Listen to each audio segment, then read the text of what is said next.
Hi friend, welcome to daily blog उभरता Bharat channel. मैं हूं आपकी होस्ट रूबी ठाकुर।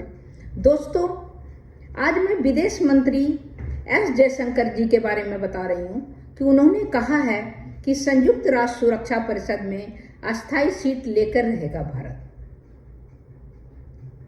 उन्होंने मुस्कुरा के बहुत कॉन्फिडेंस के साथ कहा। राजकोट में विदेश मंत्री एस जयशंकर ने कहा कि भारतीय संयुक्त राष्ट्र सुरक्षा परिषद के अस्थायी सीट लेकर ही रहेगा। दुनिया का यह मानना है कि भारत को यह दर्जा मिलना चाहिए क्योंकि भारत लड़ाई में विश्वास नहीं करता है, हमेशा मदद करने में विश्वास करता है। किसी भी बात में उसको लड़ाई करना है या किसी में लड़ाई है तो उसको सुलझाने में one sun one earth and one family का जो कॉन्सेप्ट रखने वाला है वो हमारा भारत है। तो उसके तहत सभी देश कह रहे हैं कि संयुक्त राष्ट्र सुरक्षा परिषद में अस्थायी सीट लेकर भारत रहेगा। इसी के कारण कि भारत अगर रहेगा तो कहीं पर भी संयुक्त राष्ट्र सुरक्षा परिषद में अस्थायी सदस्य कहने का मतलब है कि वीटो पावर हो जाना।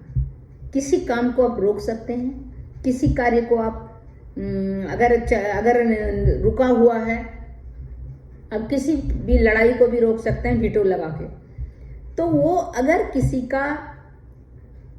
का बहुत वसुधैव कुटुंबकम का जिसका नारा रहेगा वो तो भला ही करेगा सबका। तो इसको देखते हुए दूसरे देश भी हमारे साथ जो है कह रहा है हमारे साथ हमारे देश को कि इनको मिलना चाहिए, क्योंकि किसी भी चीज़ में परेशानी में काठिनाई में है भारत साथ दे सकता है। इसीलिए उसको एक अलग सा दर्जा रहना चाहिए जिससे कि किसी भी कानूनी तौर से भी वो उसको रोक सके, किसी लड़ाई को हो या किसी चीज़ को हो। तो इस तरह करके सम्मेलन के जयशंकर ने कहा संयुक्त राष्ट्र का गठन लगभग 80 साल पहले हुआ था। संयुक्त राष्ट्र सुरक्षा परिषद का गठन 80 साल पहले हुआ था।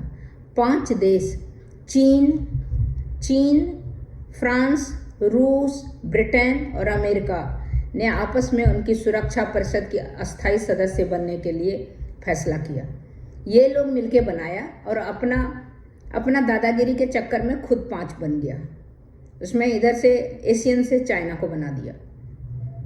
इसी दौरान दुनिया में कुल मिला के लगभग 50 स्वतंत्र देश थे जो समय के साथ बढ़कर लगभग 193 हो गए हैं। पर 193 हो गए मतलब टूट के देश अलग अलग बन गया। इन 5 देशों ने अपना नियंत्रण बनाए रखा।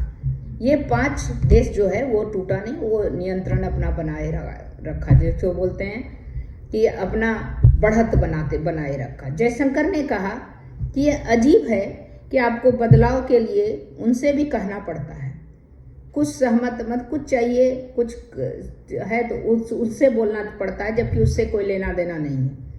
कुछ सहमत है, कुछ अन्य ईमानदारी से अपना पक्ष रखते हैं, इसमें से जो 5 हैं, जबकि अन्य पीछे के उससे कुछ करते हैं।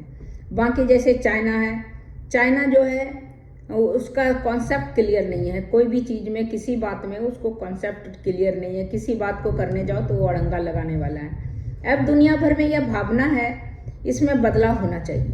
5 देश का ही मनमानी उस पर नहीं होना चाहिए, मनमानी उसका सदस्य नहीं, अपने मन से नहीं होना चाहिए।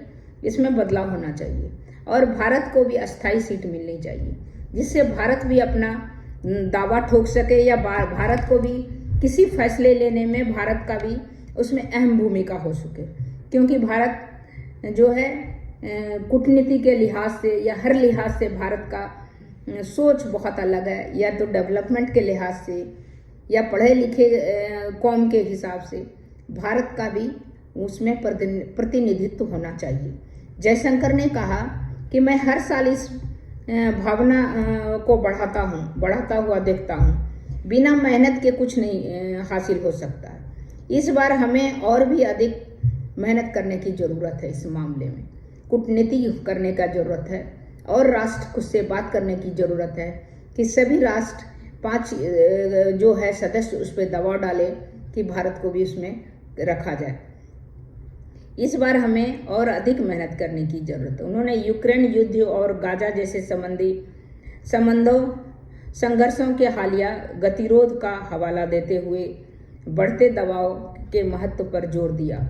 उन्होंने जो गाजा फिलिस्तीन का जो हो रहा है लड़ाई, साथ में यूक्रेन और रसिया का जो लड़ाई हो रहा है, इन सब का हवाला देते हुए कहा कि भारत को भी होना चाहिए, क्योंकि ये 5 रहने से मनमानी होता है, कभी किसी को रोकता है, कभी किसी को नहीं रोकता, सपोर्ट कर देता है। तो इस तरह भारतीय जो है वो भारत के जो है हर समय मध्यस्थता की भूमिका निभाता है, जिससे लड़ाई नहीं हो और विराम हो और सब जगह तरक्की हो। जो 1 अर्थ 1 मून 1 सन एंड 1 फैमिली, तो वर्ल्ड 1 फैमिली, तो इस बात को का कॉन्सेप्ट है भारत का। तो उसी पर ध्यान रखते हुए लड़ाई झगड़ा पर उन लोग विशेष ध्यान नहीं देने का है।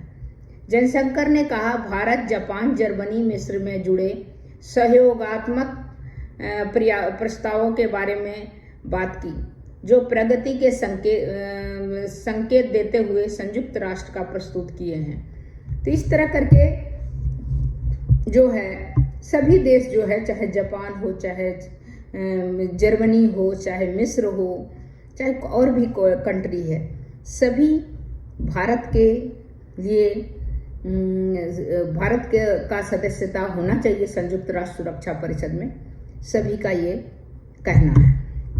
तो बस इतना ही। आपका क्या कहना है? मिलना चाहिए कि नहीं? वीटो पावर भारत को होना चाहिए कि नहीं? तो तब आप अपने कमेंट बॉक्स में, मेरे कमेंट बॉक्स में आप लिखिएगा, वीडियो के कमेंट बॉक्स में। और अगर आप मेरे चैनल पर नए हैं तो मेरे चैनल को सब्सक्राइब कीजिए, ताकि हमारे वीडियो का लिंक आप तक पहुंचे, और बेल आइकन दबाइए। तब तक इतना है, फिर मिलती हूँ नई वीडियो लेकर, एक नई वीडियो लेकर। अब वीडियो को पूरा देखिए, तभी पता चलेगा कि कौन कितना था संयुक्त राष्ट्र सुरक्षा परिषद के सदस्य, और अब भारत को कौन कौन चाहता है कि भारत भी उसका सदस्य बने। तब तक इतना है, फिर मिलती हूँ अगले वीडियो में। तब तक के लिए नमस्कार।